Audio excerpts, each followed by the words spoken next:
चलिए तो प्यारे प्यारे बच्चों जल्दी जल्दी से पढ़ते हैं। आज का टॉपिक बहुत आसान है, मतलब मैं बोलता जाऊंगा टॉपिक खत्म होता जाएगा। मुझे लगता है कि हमें पढ़ लेना चाहिए और बाद में मैं पीडीएफ अपलोड कर दूंगा, नोट्स बना लेना। ठीक है, बहुत टाइम चला जाता है, बहुत ज़्यादा टाइम चला जाता है। ठीक है, और बहुत बेसिक चैप्टर है तो मुझे लगता है कि पढ़ाते पढ़ाते ही आपको समझ आएगा। ठीक है, हाँ सच में। चलिए ये देखिए, ऑक्साइड ऑफ कार्बन। तो कार्बन के क्या आपके सर ने दो ऑक्साइड के बारे में बताया था, दैट इज कार्बन डाइऑक्साइड और कार्बन मोनोऑक्साइड, CO और CO2। चलिए जल्दी जल्दी पढ़ते हैं। ठीक है, तो कार्बन मोनोऑक्साइड क्या है? Most serious air pollutant. आदमी मर जाता है लेकिन उसको पता नहीं चलता, मतलब सही में बहुत सुकून की नींद आती है और फिर वो ऐसी नींद आती है कि आदमी फिर सुबह उठता ही नहीं, मर जाता है। एक कमरा बंद करें, उस कमरे में हल्का सा वो अलाव जलाएं और अलाव जला करके सो जाएं और गेट लॉक करके ना सोएं, क्योंकि मतलब गेट बंद करें लेकिन लॉक ना करें, सुबह घर वालों को खोलने में दिक्कत ना हो। ठीक है ठीक है, आप मेरी बात समझिए। बहुत बहुत सारा इंसिडेंट होता है कि लोग ठंडी से बचने के लिए क्या करते हैं कि घरों में अलाव जलाते हैं और फिर पूरा कमरा बंद करते हैं ताकि कहीं से हवा ना आए, कमरा ठंडा ना हो। इस वजह से क्या होता है, कभी भी कोई भी चीज़ जलेगी गलेगी तो उसको ऑक्सीजन चाहिए होगा। क्या चाहिए होगा? ऑक्सीजन। और ये क्या करता है कि रूम के अंदर का जितना भी एयर होता है उसका ऑक्सीजन क्या करता है? कंज्यूम कर जाता है। अब कमरे में तो लिमिटेड ऑक्सीजन है, उसको जलने में एक टाइम के बाद जो है कमरे की ऑक्सीजन बिल्कुल खत्म। तो कार्बन का full oxidation, coal is a carbon, carbon का फुल ऑक्सीडेशन होगा या इनकम्प्लीट ऑक्सीडेशन या इनकम्प्लीट बर्निंग होगी? इनकम्प्लीट, कमी है। अरे इफरात ऑक्सीजन होगी तो कार्बन डाइऑक्साइड ही बनेगा, कम ऑक्सीजन है तो कार्बन मोनोऑक्साइड बनेगा। और ये कार्बन मोनोऑक्साइड हमारे ब्लड को बहुत पसंद है। ठीक है, आप समझिए कि नॉर्मल कार्बन डाइऑक्साइड ऑक्सीजन के कंपैरिजन में 25 गुना ज्यादा जो है ब्लड सॉल्युबल होता है, या हीमोग्लोबिन या आपके आरबीसी में सॉल्युबल होता है, और ये 250 गुना ज्यादा। ठीक है, ये उससे 200 से 250 गुना ज्यादा। मतलब आप समझो कि एक इंसान जिसको क्या मिल जाए, चीनी की मिठाई आपको खाने को मिले, चीनी वाली मिठाई खाने को मिले, आपको लड्डू मिले, मोतीचूर का लड्डू मिले, और आपको कोई ऑफर करे काजू कतली, आपको कोई कहे कि यार ये 5 चीनी की मिठाई मैं तुम्हें दे सकता हूँ, आपको कोई कहे कि मैं आपको 2 जो है मोतीचूर के लड्डू दे सकता हूँ, और आपसे कोई कहे 1 काजू की कतली दे सकता हूँ, तो किस पे मन आएगा? एक काजू कतली पे कहे कम सही, लेकिन एक जो वो अमीनो वाली फीलिंग और वो टेस्ट है, मतलब वो 5 नहीं आएगा। आएगा बेटा, जब आप उसको, मैं अपने हिसाब से बात कर रहा हूँ, अब मेरी बात समझे कि मुझसे कोई कहे, अब मुझे कोई कहे कि 1 काजू की कतली के बदले तुम मुझसे 10 लड्डू ले लो, कितने ले लो? 10 लड्डू। तो मैं क्या करूँगा? चीनी वाले लड्डू मैं खाता नहीं एक्चुअली। ठीक है, फिर मैं 1 काजू की कतली लूंगी तब। एग्जैक्टली, तो दैट इज कॉल्ड कि जब वो इतने गुना मल्टीपल्स में जब हम बात करते हैं तो इसका मतलब उससे डिटैच कराना बहुत मुश्किल काम हो जाएगा। और एक बार एक कार्ब अमीनो हीमोग्लोबिन बना तो उसके बाद कहानी खत्म, वो हीमोग्लोबिन वेस्ट हो जाएगा, अब वो दोबारा कभी नहीं आएगा। इसीलिए बहुत ही लिमिटेड परसेंटेज पे ही इंसान की मौत हो जाती है। ठीक है, चले आगे बढ़ते हैं। तो कार्बन मोनोऑक्साइड बहुत ही सीरियस एयर पोल्यूटेंट है, हाईली पॉइजनस होता है और इनकम्प्लीट कंबशन के द्वारा ये बनता है। तो आपके गाड़ीज में, ऑटोमोबाइल्स में एक बहुत महंगे मेटल का आजकल लगा होता है कैटालिटिक कन्वर्टर। क्या लगा होता है? Catalytic converter. कैटालिटिक कन्वर्टर क्या करता है? इसी इनकम्प्लीट ऑक्सीडेशन को कंप्लीट ऑक्सीडेशन कराता है, कार्बन मोनोऑक्साइड को कार्बन डाइऑक्साइड में कराता है। ठीक है, कंप्लीट ऑक्सीडेशन। चले आगे बढ़ते हैं। तो कार्बन मोनोऑक्साइड कहां से रिलीज होता है? ऑटोमोबाइल एग्जॉस्ट से रिलीज होता है। और दूसरे भी सोर्स है इसके, जब कोल का इनकम्प्लीट कंबशन हो या फायरवुड या पेट्रोल का इनकम्प्लीट कंबशन हो, तो कहते हैं ना कार्बोरेटर खराब हो गई, गाड़ी बहुत धुआं दे रही है, वो धुआं देने की कंडीशन दैट इज कि वहां पे पेट्रोल इनकम्प्लीटली कंबस्ट हो रहा है। चले आगे बढ़ते हैं, इनके क्या हार्मफुल इफेक्ट हैं। देखो कार्बोक्सी हीमोग्लोबिन बना लेते हैं, और जब ये हीमोग्लोबिन से बाइंड करते हैं और क्या बनाते हैं, कार्बोक्सी हीमोग्लोबिन। अरे ये कितनी अजीब सी बात है, कह रहे हैं कि अगर ये ब्लड में इनकी कंसंट्रेशन, कार्बोक्सी हीमोग्लोबिन की कंसंट्रेशन सिर्फ 3 से 4% ही बढ़ जाए, इतने में ही ऑक्सीजन की कैरिंग कैपेसिटी बहुत तेजी से घट जाती है। कैरिंग कैपेसिटी का मतलब क्या होता है कि ऑक्सीजन को कहां से कैरी करना, लंग्स से कैरी करके टिश्यूज तक ले जाना। कहां तक ले जाना, टिश्यूज तक, लंग्स से कैरी करके टिश्यू तक ले जाना। ठीक है, अब जैसे तुमने मुझसे बोला, महक ने मुझसे बोला कि सावन सर मैं 5 मिनट में क्लास आ रही, और सावन सर उस समय मान लो खाना खा रहे हैं, और सावन सर ने खाना खाएंगे तो पूरा भरपेट 4 रोटी खा करके सेंटर आएंगे, या सोचेंगे बच्चा आ गया जल्दी से पढ़ाना है, नहीं तो बच्चा कहेगा लेट हो गए, तो हम क्या करेंगे, एक आधी रोटी जो खाई जो मुंह में कवर रहा, बाकी हम भाग के सेंटर चले आए, राइट। तो मेरी खाना खाने की कैपेसिटी बढ़ गई, घट गई। तो यहाँ मैं जब यहाँ पर आया, जब पढ़ाना लगा तो बहुत देर तक पढ़ा पाएंगे, कम पढ़ा पाए, ठीक है। हाँ, तो इसी तरीके से कैरिंग कैपेसिटी पे बात होती है। तो कैरिंग कैपेसिटी का मतलब हीमोग्लोबिन से ऑक्सीजन जब बाइंड होती है तो जितनी बाइंड हो पाई, जब डिमांड ज्यादा है कार्बन डाइऑक्साइड को निकालने की, क्यों कैरिंग कैपेसिटी घट गई, क्योंकि हीमोग्लोबिन जो है वो कार्बन डाइऑक्साइड, कार्बन मोनोऑक्साइड से बाइंड हो चुका, और आपको पता है इनका नेचर एसिडिक होता है। कैसा होता है, तो ब्लड का जो पीएच है वो क्या होगा, कम होने लगेगा, मतलब ब्लड का पीएच, बफर सिस्टम क्या होगा, डिस्टर्ब। क्या डिस्टर्ब हो रहा, होम्योस्टैसी। क्या डिस्टर्ब हो रही है, होम्योस्टैसी। और इस होम्योस्टैसी को डिस्टर्बेंस से बॉडी का रिएक्शन निकालो, जो आपका ऑटोनॉमिक नर्वस सिस्टम है वो कहां, अरे अच्छा बॉडी को ज्यादा ऑक्सीजन से दिक्कत नहीं है, लेकिन ज्यादा कार्बन डाइऑक्साइड से दिक्कत है। बॉडी का जो सेंटर्स है वो ऑक्सीजन को नहीं डिटेक्ट करते, वो पीएच को डिटेक्ट करते हैं, कार्बन डाइऑक्साइड की कंसंट्रेशन को डिटेक्ट करते हैं, ना कि ऑक्सीजन की कंसंट्रेशन को।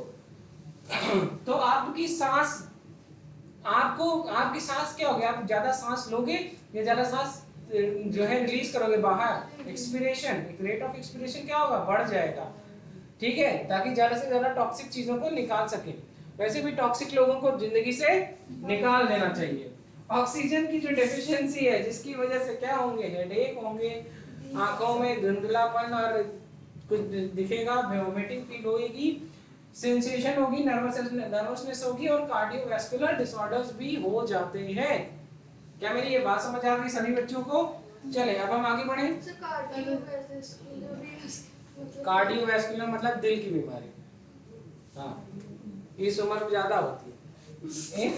इन प्रेग्नेंट विमेन जिनको स्मोकिंग की हैबिट हो, उनमें कार्बन मोनोऑक्साइड का लेवल जो है ब्लड में बहुत तेजी से बढ़ जाता है, जिसकी वजह से प्री मैच्योर डिलीवरी हो जाती है, मतलब 9 महीने की जगह 7-8 महीनों में डिलीवरी हो जा रही है, या स्पॉन्टेनियस एबॉर्प्शन हो जाता है, और बर्थ, जो भी बेबी होता है उनकी बर्थ डिफॉर्मिटीज होती है, ठीक है। तो नहीं पीना चाहिए, ठीक है बच्चों, हाँ नोट करें, बिल्कुल नोट कर लें, हाँ, खुद भी ना पिए और अगल बगल वालों को भी मना करें। हाँ बेटा, सौम्या कैसे काय देख रही है? नहीं बेटा, कोई दिक्कत नहीं, चले चलिए। अब आती है बात कार्बन डाइऑक्साइड की।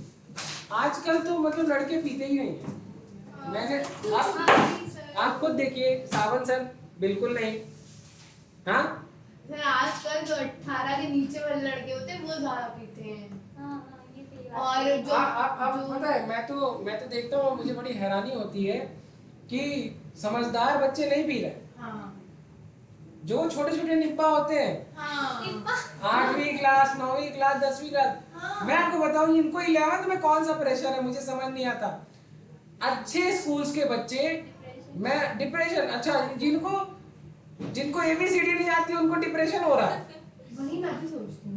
आप ये देखिए, मैं आपको बताऊं, मतलब स्टड बनने के चक्कर में आधे लड़के खराब। अरे इंस्टाग्राम पे डीपी डाल रही थी स्टोरी। नहीं इंस्टा पे तो नहीं डाल सकते बेटा, अब्बा बहुत मारेंगे। नहीं डालते हैं, प्राइवेट डालते हैं, प्राइवेट अकाउंट अब्बा को ब्लॉक।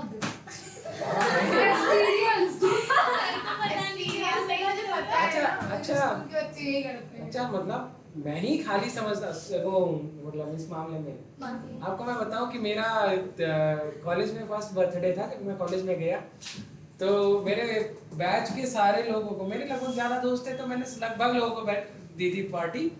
तो मेरे सब दोस्त कह रहे थे कि मेरा बर्थडे पार्टी है कि वलीमा है, इतने लोगों को बुला लिया। कोई बात नहीं, अपनी अपने शौक है भाई, मेरा हम जिससे हंस के बात कर ले वो हमारा दोस्त, तो हमने बुलाया और आए भी अच्छे खासे लोग। अच्छा मैं खाने पीने वाला इंसान हूँ, मतलब पीने वाला नहीं खाने वाला, ठीक है। पीने में आप भाई पानी वानी पीते हैं फ्रूट, ठीक है।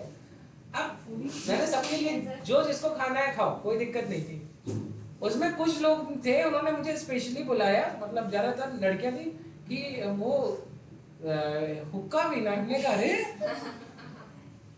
अब वो एक आजकल चलन चल गया छल्ले बनाने वाला, और वो होता क्या है कि वेज और फ्रूट वगैरह के हुक्काज होते हैं, मतलब वो फ्लेवर्ड हुक्का कहते हैं। देखो मुझे पता नहीं है, तो एक्सपीरियंस है। आप मेरी बात से समझ पाएंगे कि मुझे एक्सपीरियंस, मतलब बिल्कुल उस रास्ते पे नहीं गए हैं तो मुझे उसका टर्म भी नहीं पता। बहुत सीधे बच्चे हैं, बहुत सीधे हैं इस मामले में। तो फ्लेवर्ड कहते हैं, आप देखो अभी समझ में आया। तो शादी में भी लगता है, ठीक है। आप समझो ऐसी शादी में हम लोग क्यों ले जाते हैं, हम लोगों को जरूरत नहीं। अच्छा हम लोग ऐसी शादियों में क्या कर रहे होते पता है, वहाँ एक फ्रूट चाट मिल रहा होता है, या फिर खाने के सारे आइसक्रीम और गुलाब जामुन मिक्स करके खाइए, वो एक अलग ही। आप लोगों ने कभी आइसक्रीम और गुलाब जामुन मिक्स करके खाया? नहीं सर, आज तक इतने बुरा दिन नहीं आया है। बहुत शानदार, बहुत शानदार। देखो अब ज्यादा गुलाब जामुन तो तुम खा नहीं पाओगे, बहुत मीठी है। अब नहीं खाओगी तो घर आके अफसोस होगा। उस समय मन नहीं होता, लेकिन बाद में अफसोस होता है, यार खा लिया होता, काश। हाँ, तो उस दिन बड़ा कोसते अपने आप को, क्या करने, मैं चाउमीन खा चली गई। भूखे पेट जाना चाहिए था। अच्छा अब ज्यादा खाने के लिए क्या करना होता है, मतलब ये बहुत अच्छी डिश है, मतलब आप ऐसे करोगे तो अच्छा लगेगा। आइसक्रीम लें और गुलाब जामुन लें, उनको उसी में मिक्स करें और फिर खाएं। अच्छा भी लगता है। मीठी, देखो आइसक्रीम कम मीठी होती है, गुलाब जामुन ज्यादा मीठा होता है, तो मिठास बैलेंस हो जाती है। दोनों ही चीज आप ज्यादा खा सकते हैं, ठीक है। पहली चीज, अच्छा खाना खाने के पहले ना खाएं। जरूर अक्सर क्या होता है कि खाना खाने के पहले ही गुलाब जामुन खा लेते हैं, हाँ इसी वजह से कि कहीं खत्म ना हो जाए, तो इससे एक बड़ा नुकसान होता है। मीठी चीज चली जाती है, फिर भूख कम हो जाती है, नहीं होता, फिर कुछ खिलाता नहीं। तो अब से मैंने सोचा कि मैं मीठी चीजें सबसे आखिरी में खाऊंगा। किसी की शादी पड़े तो बताना। हाँ मैं अभी आज कितनी है, 14 है, 15, 16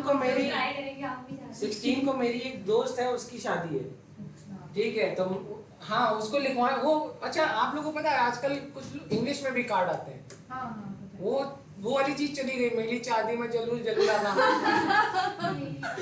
तुझे कैसा लगेगा, हम लोग कार्ड को उसी के लिए देखते थे कि वो कैसे लगेगा यार, इंग्लिश में लिखे कोई मेरी शादी में जरूर जरूर आना, ठीक है। वो अच्छा रहता था,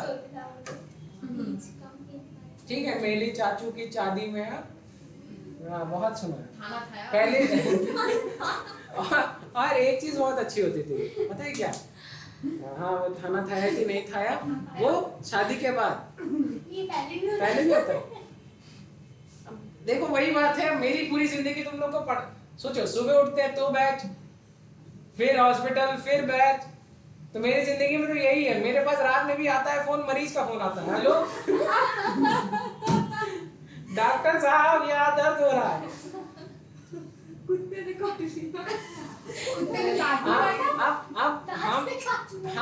हमें समझ नहीं आता कि कोई हमसे खाना खाया क्यों नहीं पूछता। तो अब जो है मरीज ऐसे पूछ रहा है, डॉक्टर साहब हमने खाना खाया था, खाने के बाद दर्द हो रहा। हमसे मरीज पूछता है, ठीक है। एक चीज और, या फिर उससे भी खाली हुए तो बच्चों की, सर ये डाउट सर ये क्वेश्चन नहीं आ रहा, तो ठीक है, ऐसी भी जिंदगी, तो क्या करेंगे, जीना पड़ेगा। ये बिजी शेड्यूल है, ये सारा नोट करें, हां सर हो गया। कैल्शियम ऑक्साइड और कार्बन डाइऑक्साइड, बहुत आसान था। आगे चलते हैं, चलिए। Carbon dioxide is confined to troposphere only, और कितना बाय 0.03% बाय वॉल्यूम। अगर हम excess carbon dioxide, excess of carbon dioxide in air is removed by green plant, ये सब नोट नहीं करना है, बहुत नहीं आएगा, ये आएगा यहां पर। देखिए इंपॉर्टेंट ये, अगर कार्बन डाइऑक्साइड, ये एनसीईआरटी की लाइन में आपको डिस्कस कर रहा हूं, अगर कार्बन डाइऑक्साइड का जो लेवल है वो बढ़ जाता है एटमॉस्फेयर में, तो इसकी वजह से क्या होगी, ग्लोबल वार्मिंग। चलिए आगे बढ़ते हैं, ये सारे बेसिक एमसीक्यूज हैं, ये आपको आते हैं। चलो, ग्रीन हाउस इफेक्ट या इसी को हम कहते हैं ग्लोबल वार्मिंग, ये एक नेचुरल प्रोसेस है जिसकी वजह से जो एटमॉस्फेयर है वो सन की एनर्जी को कुछ होल्ड करता है, जिसकी वजह से क्या होता है, अर्थ का टेम्परेचर बढ़ता है। अगर आपको पता है ये जो ग्रीन हाउस है, अगर ये ना हो तो क्या होगा, अच्छी बात है, गर्मी लगेगी कि नहीं लगेगी। अगर ये ग्रीन हाउस गैसें ना हो तो अर्थ का टेम्परेचर हो जाएगा -18 डिग्री सेल्सियस, पूरे अर्थ का टेम्परेचर हो जाएगा -18 डिग्री सेल्सियस। तो इस वजह से लाइफ पॉसिबल है क्या फिर? नहीं। चलिए, तो as you know, deforestation and burning of fossil fuel increases the carbon dioxide level more than 0.03%, right? और इसकी वजह से क्या होगी, ग्लोबल वार्मिंग। चलिए, होता क्या है और कैसे ग्लोबल वार्मिंग होती है? बहुत सिंपल सी बात है, हम मेरी बात समझेंगे तो खुद ही समझ जाएंगे। सब कुछ एनसीईआरटी में लिखा है, कुछ भी बाहर का नहीं है। लाइट आई और ये लाइट वापस चली जाती है, यही तो होना चाहिए। लेकिन अगर ऐसा हो कि लाइट वापस जाने के टाइम पे ये टकरा जाए किसी ऐसे पार्टिकल से जिसकी वजह से वो रिफ्लेक्ट बैक हो, फिर किसी पार्टिकल से टकरा जाओ जिसकी वजह से फिर से वो रिफ्लेक्ट बैक हो, अब ये लाइट यहीं भी ट्रैप्ड हो गई। इसी तरीके से और लाइट क्या है, ये वापस जाने की बजाय फिर यहीं रुक गई, यहीं रुक गई, यहीं रुक गई, यहीं रुक गई। तो अर्थ का टेम्परेचर ये बढ़ाएंगे कि नहीं बढ़ाएंगे? बहुत ही ज्यादा तेजी से अर्थ का टेम्परेचर बढ़ाएंगे। यही रीजन है। ये किस चीज से टकरा के ऐसा हो रहा है? Like carbon dioxide, like methane, like chlorofluorocarbon. तो ये तो इसका तो मेन सोर्स तो स्ट्रेटोस्फीयर में, सीएफसी तो मेन अटैक करते हैं स्ट्रेटोस्फीयर में, जहां पर क्या होता है, ये ओजोन होल कराता है। ठीक है, चले आगे बढ़ते हैं। तो ग्लोबल वार्मिंग समझ में आ गया? चलो, ये सबसे इंपॉर्टेंट है। ग्लोबल वार्मिंग कौन कॉज कराता है? एग्जाम में ये आएगा। इस पूरे चैप्टर का सबसे इंपॉर्टेंट क्वेश्चन। कार्बन डाइऑक्साइड आप नोट कर ले, बिल्कुल। मीथेन, नाइट्रस ऑक्साइड, ओजोन और chlorofluorocarbon, even water vapour in the atmosphere is also water vapour in atmosphere. They add to heating of the atmosphere and causes the global warming। क्या मैं आगे बढ़ जाऊं? ठीक है, तो ग्लोबल वार्मिंग कॉज कराने वाली कौन कौन सी गैस है? CO2 है, मीथेन है, नाइट्रस ऑक्साइड है, ओजोन है, CFC है और वाटर वेपर से एग्जाम में यही आएगा। ऐसे लिख लेना, CO2, मीथेन, N2O, ओजोन और H2O वेपर और CFC। क्या मैं आगे बढ़ जाऊं? चले, ग्लोबल वार्मिंग के जो है इफेक्ट क्या है? तो कहेंगे कि पोलर आइस कैप मेल्ट हो जा रही है, जिसकी वजह से वाटर का लेवल बढ़ेगा, फ्लड्स आएंगे, ठीक है, टेम्परेचर बढ़ेगा अर्थ का, और हैबिटेट ऑफ स्पीशीज क्या होंगी? डैमेज होंगी। ठीक है, चलिए, पानी का ग्राउंड लेवल क्या होगा? ग्राउंड वाटर का लेवल क्या होगा? कम होगा। Is not a green house gas. ठीक है, कोई दिक्कत? चलिए, तो अब आते हैं इसके बाद का टॉपिक। चलिए, अब अगला टॉपिक पढ़ने जा रहे हैं हम लोग, इसमें एसिड रेन। ये बहुत इंपॉर्टेंट है। नॉर्मली जो रेन का पीएच होता है वो कितना होता है बेटा? 5.6 due to presence of H plus ion. कैसे बना H प्लस आयन? तो देखो H2O प्लस CO2 बनाएगा क्या, H2CO3, ये टूटेगा H plus ion plus HCO3 minus, ये रीजन है H प्लस आयन का। क्यों? पानी जो है रेन वाटर का पीएच जो है क्या होता है 5.6 कम, 7 से कम।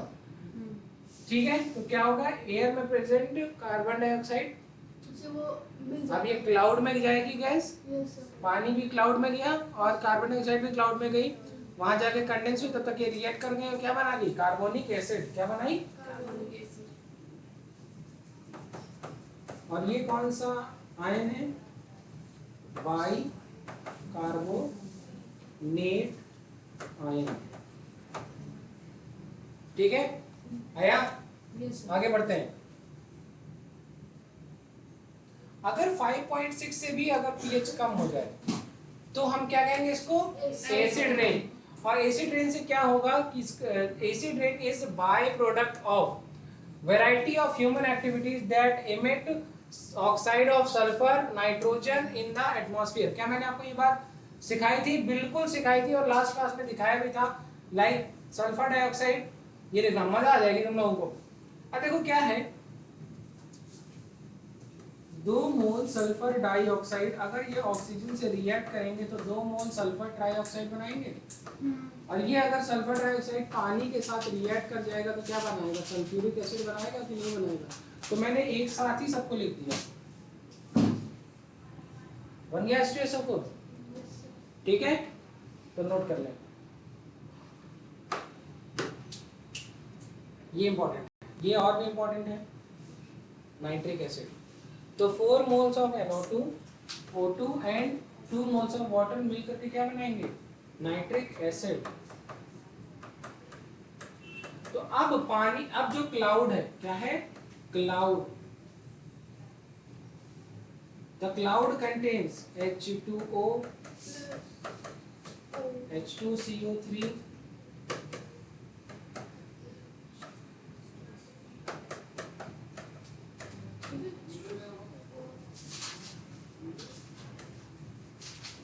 क्या मेरी बात समझ में आ गई सभी बच्चों को?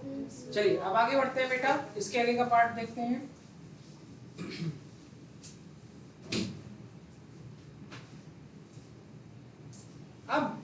अब ये एसिडिक वाटर अगर जमीन पे जाएगा तो क्या करेगा, पेड़ों पे जाएगा तो पेड़ क्या होंगे, जल जाएंगे। अगर मॉन्यूमेंट्स पे जाएगा तो क्या होगा, तो बस कुछ नहीं होगा, सल्फ्यूरिक एसिड। और ताजमहल ग्रेनाइट से बना हुआ है, कैल्शियम कार्बोनेट, लिख बे काने, मुगल मंजन कर, याद आया कुछ? तो this upper cation can replace lower cation, तो क्या बन गया, CaSO4। क्या बन गया, और H2CO3। अरे ये H2CO3 ग्रेनाइट के में अगर H2CO3 रहेगा, इसकी कोई स्ट्रेंथ है क्या? ये तो और ही जल्दी टूट जाएगा H2 और CO2 में। और ये देखो कैल्शियम भी निकल गया, वहां कार्बोनेट था वो कार्बन डाइऑक्साइड और वाटर में निकल गया, तो जो चिप ऑफ हो गया कि नहीं ग्रेनाइट, और उसकी शाइन खत्म हो गई। ठीक है, चलो। Acid rain is harmful for agriculture, trees, plants, and dissolve the and washes away nutrient needed for growth.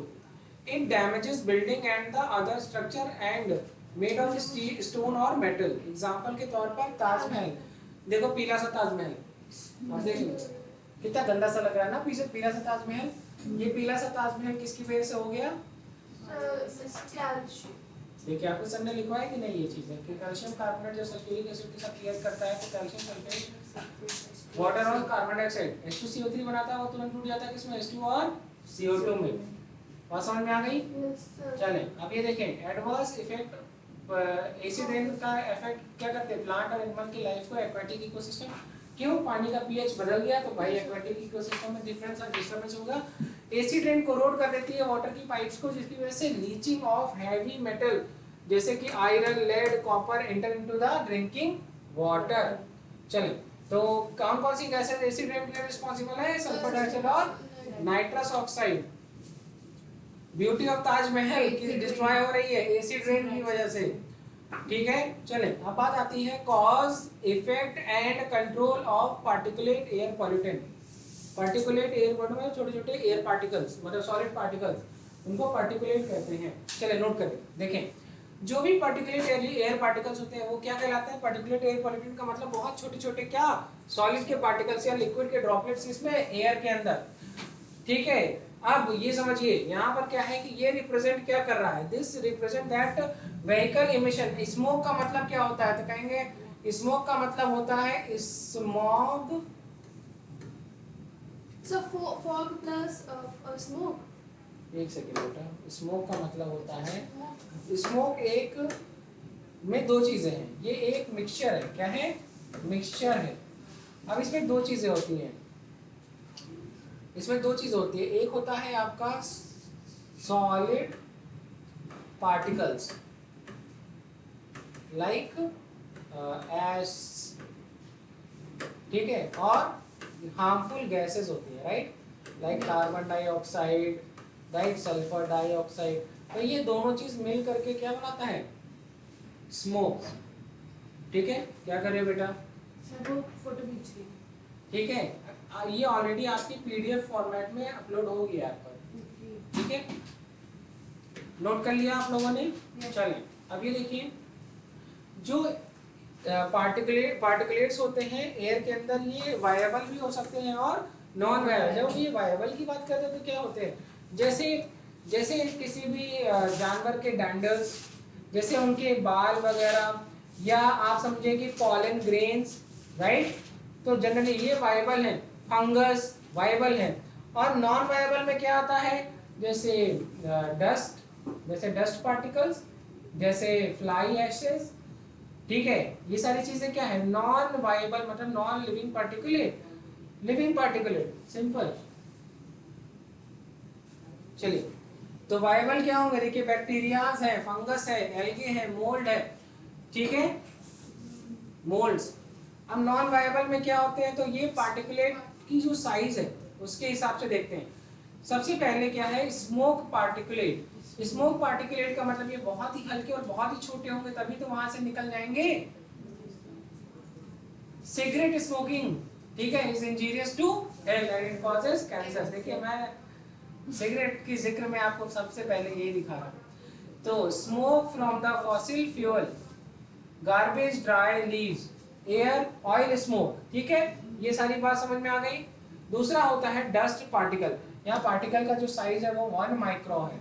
1 micron मतलब 1 माइक्रोन, ठीक है, मतलब 10 की पावर -6 मीटर। इतना छोटा सा, इतना छोटा।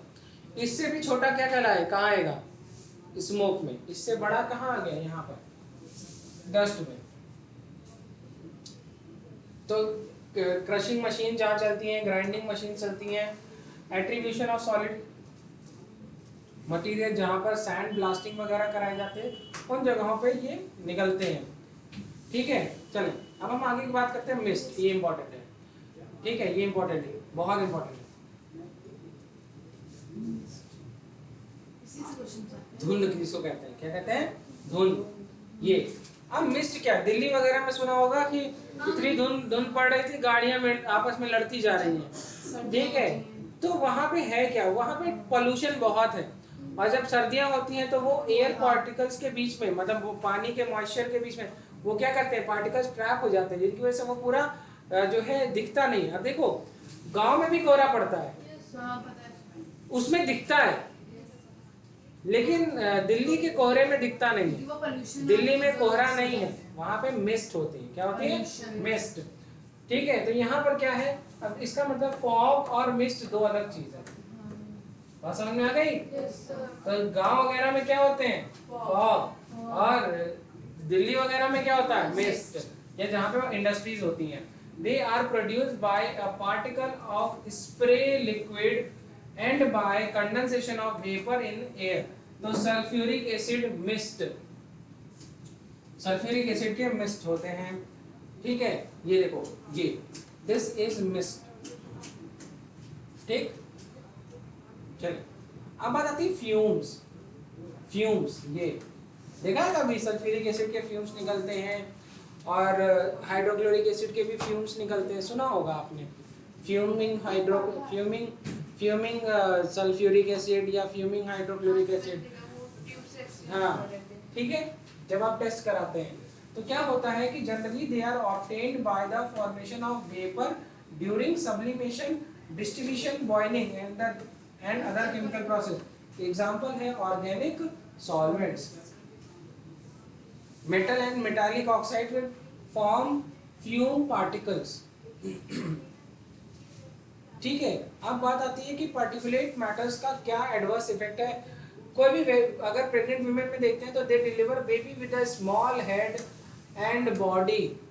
ठीक है, ऐसे बच्चे स्लो लर्नर्स होते हैं और इनमें रिस्क ऑफ कैंसर बहुत हाई होता है। और ये जितने भी पार्टिकल्स थे, ये पार्टिकुलेट पार्टिकल्स थे, ये डैमेज करते हैं हमारे जीन लेवल पर, डीएनए लेवल को इम्पैक्ट करते हैं और हमारा विजन कैसा हो जाता है, रिड्यूस्ड विजन। देखिए ये सारी चीजें बहुत इंपॉर्टेंट है, यही चीजें एग्जाम में आएंगी और ये चीजें बहुत कम लोग लिख भी पाते हैं। मरकरी की वजह से हेडेक होगा, नर्वसनेस होगी, फटीग होता है, central nervous system break down हो जाता है। लेड की एक्यूमुलेशन की वजह से आरबीसीज की मालफंक्शनिंग होती है, एनीमिया हो जाता है। It will damages liver, kidney, intestine, even हमारा सेंट्रल नर्वस सिस्टम। तो लेड पॉइजनिंग पहले हो जाती थी, इसीलिए आजकल हम लोग क्या यूज करते हैं, लेड फ्री पेट्रोल करते हैं ना, अनलेडेड पेट्रोल। आपकी गाड़ी पर शीशा रहित पेट्रोल, कभी पेट्रोल पंप में जाओगे ये तो सुना होगा, देखा होगा, शीशा रहित पेट्रोल लिखा हुआ रहता है, अनलेडेड पेट्रोल, ताकि लेड पॉइजनिंग ना हो सके। पहले लेड क्यों डाला जाता था, ताकि जो है माइलेज बढ़ाने के लिए। ठीक है, चलिए, तो कैडमियम क्या करता है, लंग इरिटेशन कॉज कराता है, वोमिटिंग, हाइपरटेंसिव होता है और formation of photochemical smog. Particulate penetrate lung, scarring, fibrosis of lung lining and they causes lung cancer, pneumoconiosis, asbestosis. Asbestos के आसपास जो लोग रहते हैं, एस्बेस्टोस कहाँ से निकलता है, मेटलर्जी जहाँ पे होती है, जैसे जहाँ भट्टियाँ होती है, बड़ी बड़ी भट्टियाँ, तो वहाँ पर क्या होता है कि वहाँ पे जो फ्यूम्स निकल रही है, एयर निकल रही है, उसमें बहुत छोटे छोटे क्या होंगे, पार्टिकल्स होंगे, और वो वहाँ पे रहने वाले लोग बार बार सांस में ले रहे हैं, तो उनको जो बीमारी होगी दैट इज एस्बेस्टोसिस। ठीक है, एक काइंड ऑफ एम्फाइसेमा, काइंड जैसे फाइब्रोसिस हो जाती है लंग्स में, वैसे ही है एस्बेस्टोसिस। ठीक है, तो अब बात आती है कि कैसे हम इन पर कंट्रोल पा सकते हैं। तो एक होता है ग्रेविटी सेटलिंग चैम्बर होते हैं, जैसे आप लोगों ने देखा होगा कि जितने भी ईंटों वाले भट्टे होते हैं वो बहुत ऊंचे होते हैं। क्या होते हैं, जितने भी ईंटे वाले भट्टे होते हैं वो बहुत ऊंचे होते हैं। तो होता क्या है कि ऊपर ऊपर जाते जाते क्या होता है कि एयर का जो फ्लो है, एयर का जो प्रेशर है, वो क्या होता है, बहुत कम हो जाता है, क्योंकि भारी हवा, ठंडी हवा जो नीचे रह जाती है, गर्म हवा केवल ऊपर जा पाती है। तो ऊपर आते आते बहुत सारी हवा जो ठंडी हो जाती है, और जो पार्टिकल्स होते हैं, क्योंकि इन पर बराबर ग्रेविटी लग रही है, तो भारी पार्टिकल्स क्या होते हैं, नीचे चले जाते हैं ग्रेविटी की वजह से। और दूसरे कहीं कहीं पर तो इस तरीके से काम करते हैं कि ऊपर से क्या होता है, एक स्प्रे गिर रहा होता है, फ्यूम्स गिर रहा होता है, स्प्रे। तो क्या होता है, आपने कभी धूल उड़ते हुए देखा और घर में पानी की स्प्रे डालते हुए देखा है, तो वही सेम कॉन्सेप्ट यहाँ पर। उसके बाद कुछ जगहों पर तो अगर पार्टिकल्स बहुत छोटे हैं, जो पार्टिकुलेट पार्टिकल्स हैं वो बहुत छोटे साइज के हैं, तो इतना पानी वाली डालने से भी कोई फर्क नहीं पड़ेगा। पानी डालने के बाद भी आपके घरों में धूल आ जाती है, देखा होगा, बहुत छोटी छोटी लेकिन कम आती है। बड़े पार्टिकल नहीं आते लेकिन छोटे पार्टिकल आते हैं। ये उन छोटे पार्टिकल को भी कैसे ट्रैप किया जाए, तो क्या होता है कि चिमनी से निकलते समय ऊपर क्या होता है, आयोनाइज्ड वो होती है, रॉड्स होती हैं।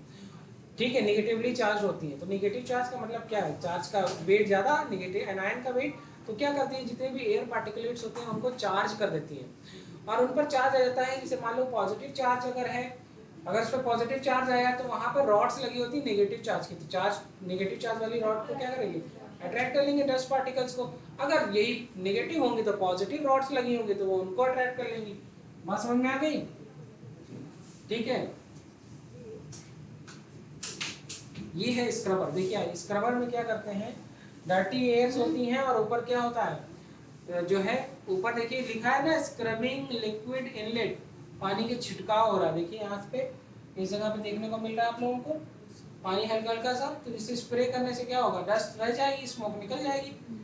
ठीक है, चलो इलेक्ट्रोस्टैटिक प्रेसिपिटेटर, आपके सावन सर ने अभी जस्ट ये बात बताई है कि आयनाइज्ड कर देते हैं एयर को, तो वहां से जो बहुत छोटे पार्टिकल भी जाते हैं वो भी ट्रैप हो जाते हैं। ठीक है, चले आगे बढ़ते हैं। अब आते हैं बात स्मॉग। ठीक है, चलिए देखते हैं smog. What is smog? A mixture of smoke and fog is smog. ठीक है, चलिए ये इंपॉर्टेंट है, exam important, this is exam important, exam में आएगा, नीट जेईई दोनों में आएगा। फिक्स क्वेश्चन, फिक्स क्वेश्चन है। तो स्मॉग क्या होता है? स्मोक प्लस फॉग होता है, smoke plus fog is smog. अब बात आती है कि most common example of air pollution in many cities throughout the world. Smog is equal to दो टाइप का, क्लासिकल स्मॉग और फोटोकेमिकल स्मॉग। क्लासिकल स्मॉग और फोटोकेमिकल स्मॉग बहुत इंपॉर्टेंट है, यही सबसे इंपॉर्टेंट है। ये देखिए, तो लिखा हुआ है कि क्लासिकल स्मॉग या इनको ये रिड्यूसिंग नेचर के होते हैं, इनको रिड्यूसिंग स्मॉग भी कहते हैं, या इन्हीं को लंदन स्मॉग कहते हैं। एग्जाम में आ चुका है, इम्पोर्टेंट। लंदन में भी ऐसे स्मॉग? हाँ, लंदन में होते थे। अब भैया अमीर लोग हैं, देखो इनके यहाँ जल्दी, हमारे यहाँ भी होते, लेकिन ये लोग को क्या पहले, ये लोग हमसे ज़्यादा डेवलप थे, उन्होंने अपनी किताब में लिख दिया आज से इसको लंदन स्मॉग कहेंगे, तो आएगा ठीक है। दिल्ली स्मॉग लिख दो, कोई दिक्कत नहीं। ठीक है, अब यहाँ पर कह रहे हैं क्लासिकल स्मॉग जो है कब होता है, धुंध कब पड़ती है? ठंडे टाइम पे, कोल्ड ह्यूमिड क्लाइमेट में। And what is this? It is a mixture of. Classical smog में सबसे ज्यादा इंपॉर्टेंट आंसर क्या है एग्जाम में? पता है सबसे ज्यादा इंपॉर्टेंट क्या आएगा? बस यही इंपॉर्टेंट है कि क्लासिकल स्मॉग का जो कॉम्पोजिशन है वो क्या है। तो स्मोक प्लस फॉग और सबसे इंपॉर्टेंट सल्फर डाइऑक्साइड। बहुत इंपॉर्टेंट, ये लग रहा है बाद में नहीं लगेगा और तब एग्जाम में गलत हो जाएगा। ये बहुत आसान है और बहुत मुश्किल भी हो जाएगा, ये चीज़ आपको आनी चाहिए, बहुत छोटी सी चीज़ है इसलिए आपको जल्दी याद नहीं होता। अब देखो फोटो केमिकल स्मॉग कहाँ होता है? Warm dry sunny climate areas में होते हैं, ये लॉस एंजलिस स्मॉग भी कहते हैं इसको। ठीक है, तो इसका जो मेन कंपोनेंट है, the main component of photochemical smog result from the action of sunlight. तो इसका मतलब एक्शन ऑफ सनलाइट का मतलब क्या है? फ्री रेडिकल रिएक्शन, याद है? फ्री रेडिकल सब्स्टिट्यूशन रिएक्शन मैंने बताया था, helper, heat, electricity, light, peroxide और रिडक्शन। तो ठीक है, चलिए अब बात आती है, ये फोटोकेमिकल स्मॉग किस तरीके का स्मॉग है? Oxidising smog. कैसा है? ऑक्सीडाइजिंग स्मॉग है। कैसा है? ऑक्सीडाइजिंग।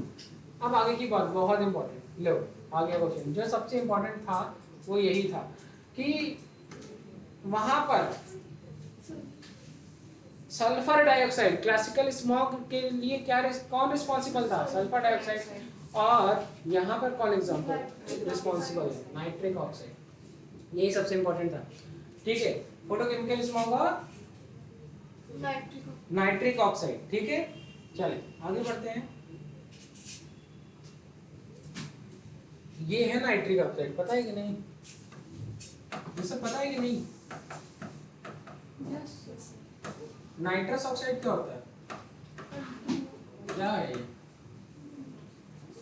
तो जो मिनिमम ऑक्सीडेशन है यहाँ पर कितनी होगी? +1, और यहाँ पर कितनी होगी? +4। ठीक है, नाइट्रस ऑक्साइड, अंतर आना चाहिए।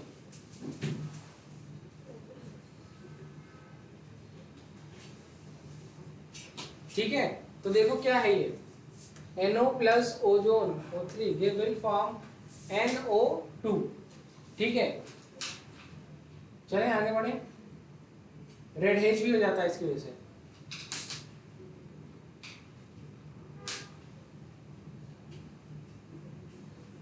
लिखा हुआ है ओजोन एक टॉक्सिक गैस है और NO2 और O2 एक स्ट्रॉन्ग ऑक्सीडाइजिंग एजेंट है। ये आपस में रिएक्ट करते हैं किसके साथ? अनबर्न्ड हाइड्रोकार्बन के साथ, ठीक है। और ये क्या करते हैं? एयर को पॉल्यूट करते हैं और क्या क्या बनाते हैं? जैसे कि फॉर्मल्डिहाइड बनाते हैं, जैसे कि एक्रोलीन बनाते हैं, और जैसे कि पर ऑक्सी एसिटाइल नाइट्राइल बनाते हैं, नाइट्रेट बनाते हैं। ठीक है, चलिए, इंपॉर्टेंट था। PAN एग्जाम में आ चुका, नीट में आ चुका है। तो व्हाट इज PAN? इज पर ऑक्सी एसिटाइल नाइट्रेट, ठीक है। चलिए, अब आती है बात की effect and control of photochemical smoke. Effect and control of photochemical smoke, चलो बहुत इंपॉर्टेंट लिखा हुआ है कि both component of photochemical smoke are ozone, nitric oxide, acrolein, formaldehyde and peroxyacetyl nitrate। अब एक बात समझो,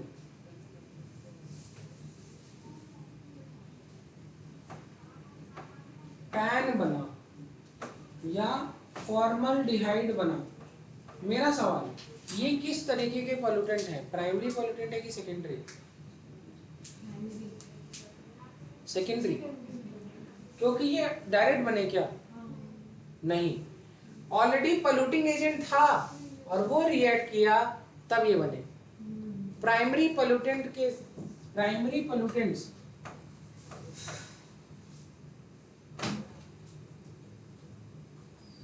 प्राइमरी पोल्यूटेंट ऑलरेडी नेचर में था और ये आपस में रिएक्ट किया और क्या बनाया? Secondary pollutant. एग्जाम में आ चुका है, ठीक है, आया? अच्छा क्वेश्चन था, ठीक है। चलिए, थ्रोट इन्फेक्शन वगैरह, ये हेडेक वगैरह, ये सब जो भी पोल्यूटेंट है आपको ये बात तो पता है। चलिए, ये देखो लिखा है कि अगर हम प्राइमरी प्रिकर्सर को कंट्रोल करें तो कौन कौन से हैं प्राइमरी प्रिकर्सर? तो कहेंगे NO2 है और वो अनबर्न्ड हाइड्रोकार्बन है। कैसे कंट्रोल कर सकते हैं? अनबर्न्ड हाइड्रोकार्बन, कार्स में बाइक्स में कैटालिटिक कन्वर्टर लगाए तो हाइड्रोकार्बन किस में कन्वर्ट हो जाएगा? कार्बन डाइऑक्साइड, कंप्लीट ऑक्सीडेशन हो जाएगा, ठीक है। तो सेकेंडरी प्रिकर्सर, देखिए पोल्यूशन के जो सेकेंडरी प्रिकर्सर है, फोटोकेमिकल स्मोक के जो सेकेंडरी प्रिकर्सर है वो क्या है? जैसे ओजोन है, जैसे PAN है, पर ऑक्सी एसिटाइल नाइट्रेट, ठीक है। अब बात आती है कि गाड़ियों में क्या यूज करेंगे हम लोग? अनबर्न्ड हाइड्रोकार्बन का क्या कराएगा? कंप्लीट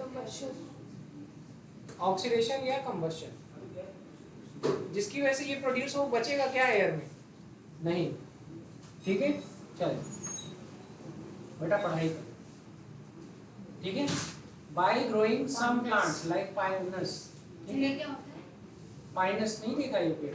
चीड़ का पेड़, जिम्नोस्पर्म होता है, बहुत पसंद है मुझे, पहाड़ों पे मैं यही देखने जाता हूँ।